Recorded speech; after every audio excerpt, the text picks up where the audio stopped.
Now, it's a question guaranteed to start a lively debate between men and women. Which sex is the better driver? Well, one woman who could teach some men a thing or two is Sue Whitmore. She took part in a national driving competition.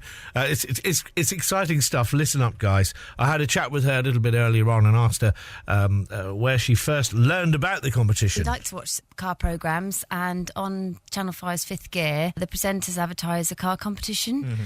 And basically it was called Seat Sex Drive Men versus Women, and you could enter through Facebook, get some votes, and then they would select people to go through to the car competition. So basically I got selected, my husband, my sister-in-law and her husband, and we all went along to Birmingham and entered, and it was fantastic really, because there was 300 people. That's over a lot of people, 3 isn't days. It? Yeah. It is. So it was Tuesday, Wednesday, Thursday, so we were there the Thursday, and there was 100 people there, so we had to give it our best shot to try and get through. What was it like then? What were you driving? What sort of conditions were you under? It was Pro Drive in Birmingham, the racetrack there, and we had all Seat cars, and we had various driving challenges to do. A skid pan, which basically is like driving on ice, everything's water. I've tried that, it's brilliant, isn't it? Yeah, and you have to go around cones, and you're just skidding around, and you've got to try and control it, and then turn around and come back, and just to get as many points as possible. And so we've done that. We've done another challenge called Cops and Robbers, which is basically we had to chase each other around a different part of a track and get back to the sort of garage point as quickly as possible to try and beat each other, which was hugely fun, you know, belting it around. We had professional racing drivers with us as well, and just booting it around. It was just really exhilarating, really fantastic. And then another one we done was a pit stop challenge, where we were in a garage. There was 2 cars jacked up, and red and yellow, because we were all wearing white T-shirts for the women and red for the boys. So the girls were like, come on, cheering each other on, and it was really good. And basically we had to put on brake pads, tyres, front lights, rear lights, headrest, car seat, bike rack and bike within a short period of time. Some of the stuff there, so there was a time limit. There's a lot of stuff there that I wouldn't even know where to start. I know. To be honest, I mean, did you have to learn this from scratch before you went into the main competition? Well, I did have a bit of experience, because my dad was a mechanic, so I did sort of have a bit of outside knowledge, and also we did have a car mechanic with us, so we could play a joker and use 3 minutes of his time by playing 3 jokers.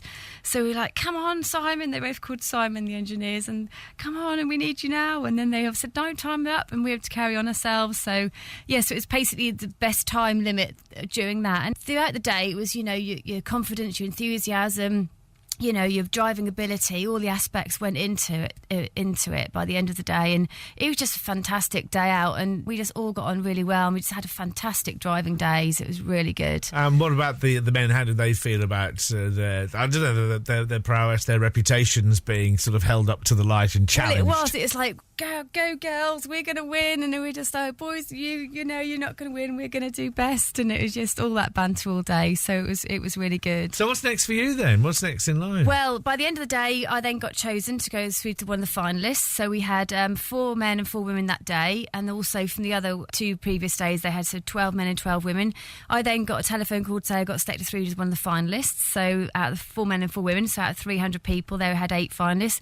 We then went through the following week to the final, which was then filmed for the web. And they had 7 episodes, sort of 6-minute slots per week, and they went out, and the girls' team won. So it was. I know. No. I want a replay. I want this a rematch. I want a rematch. We done really well. So, but when we were there for the auditions day, we had Nuts and Now magazine there, so we were in there as well. But no, I wasn't topless in Nuts. It was just the photos of us. But. So, how did the men take it then? The fact that they lost. Not too good. Yeah, they were like, oh yeah, okay, well done, girls. It's a fluke. Like, some of them were really totally gutted, but we done really well. So yeah, the final challenge, we had to drive around the track at high speed, and then we had to do a lap each, and we had Emma Willis and Jack Osborne as team captains, and they had to do a lap as well, and girls won. So yeah, we were in first. Do you think there's a huge difference in the way we drive then, men and women? I think women are a bit calmer. I think men can get heated up with a bit more road rage more quickly than women. But when we were doing the driving experience, it's surprising how the professional racing drivers were taking us around, and they were going, you know, it's surprising today that who are the better ones? He said, well, women, he said, we'll say something and you'll listen and you'll take it on board and you'll do it. He said men automatically think they're good at it. Well, that's it. We're good straight away. We're good. So you're born as a man. You're born good at driving. You see that goes well. No. But I know what you mean about women are calmer drivers. They tend to be calmer drivers. I should say. Everyone's tailgating these days. The men who tailgate are aggressive and want to get past. The women are just think, well, this is cosy. I'll just stay here, without thinking about braking distances. The men will want to push by. Yeah, and so it happens. I think there's good and bad. So has it changed your driving and your attitude to being on the road then, all of this? Yeah, I think it's given me more confidence to, look ahead more and, I know how to do a handbrake turn now in the snow.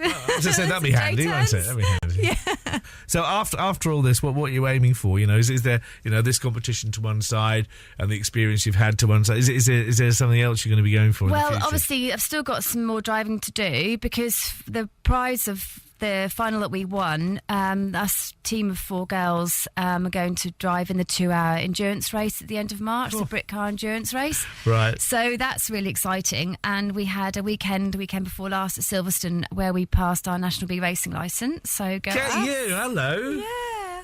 So it's really exciting. So we all passed our theory and practical on that. And then we entered a track day the Sunday where we entered with about 200 other competitors. So there was Porsches, Ferraris, load of Caterhams. And we had to drive around the complete Grand Prix circuit at Silverstone. So we've got another track day in March, on the 10th of March, we've got the press day.